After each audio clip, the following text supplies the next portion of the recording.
before that match. Now, an artist who has drawn some of the Westcountry's best-known landscapes says that she never imagined she would be designing artwork for a new blockbuster film. Becky Bettesworth, who lives in Torquay, is known for creating pictures influenced by vintage railway travel posters in Devon and Cornwall. Well, now she's created art for the new On Chesil Beach movie, and our reporter Claire Manning is where else? On Chesil Beach. Claire, I mean, you're lucky tonight, aren't you? We're very jealous of you. It looks gorgeous there. I know, I'm so lucky. They call this work. It's not bad, is it? And this is my favourite sound in the world. These pebbles underfoot, and it's got to be Chesil pebbles, although I've got to say they're a bit smaller up this end than they are down Portland way. But the reason I'm here, as you say, is largely because of this book, the Ian McEwan novel On Chesil Beach. I'm now going to pass that to my glamorous assistant Rod, has been turned into a film on Chesil Beach.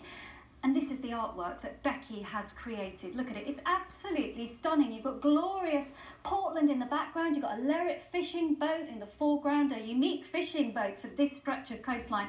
Such a Dorset image. And I've been to meet Becky at her home in Torquay to talk about her inspiration for her work. Becky's art is instantly recognisable to many of us locally, but the word is out. This artist's being approached now for bigger national commissions, and they don't get much bigger than creating the artwork for the upcoming movie On Chesil Beach. So has this new fame gone to Becky's head? I kind of sit and go, oh, fancy that. And actually, if it was somebody else, I'd be going, oh, look at them, wow, aren't they doing amazingly? But it's me, and I've just done a picture that I love, and I'm busy doing that in between the school drop-off and the school pickups. Becky's image is helping promote the film, which is due to be released later this week. Starring Saoirse Ronan and Billy Howell, our very own Chesil Beach is the backdrop of this rather tragic love story. I feel this space opening up around me. We love each other, and we can set each other free. Becky's career really kicked off 5 years ago when she began creating works influenced by vintage railway travel posters. Did you ever imagine that this was the way your career would go? No, I really didn't. Especially the fact that I actually draw the pictures and then redraw them on the computer. I couldn't turn on a computer about 4 years ago, and even now I only use it to create how I wanted the images to be. You said then that you didn't even know how to turn on a computer, and you've held on to that belief that you don't want your images to be completely perfect. Yeah. Tell me about that. That's very true. The original posters based from the 1930s, a lot of them were silk screened. There were a lot of imperfections, and those imperfections sometimes are what makes a picture look really magical.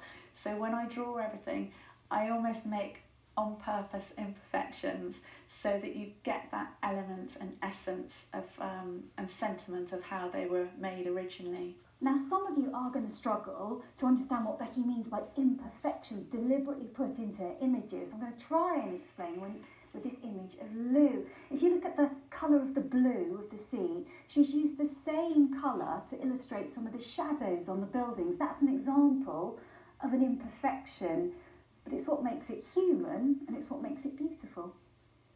Working from home, Becky's commissions just keep coming, recently designing 5 new Penguin book covers for the reissue of H.E. Bates's Darling Buds of May novels.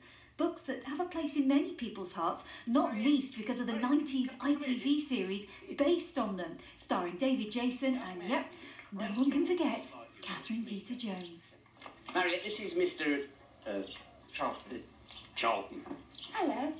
I spotted you first. Yes, she did, and all she said to me, who's that nice young fella in the yard, she said. Yes. Do you like riding too?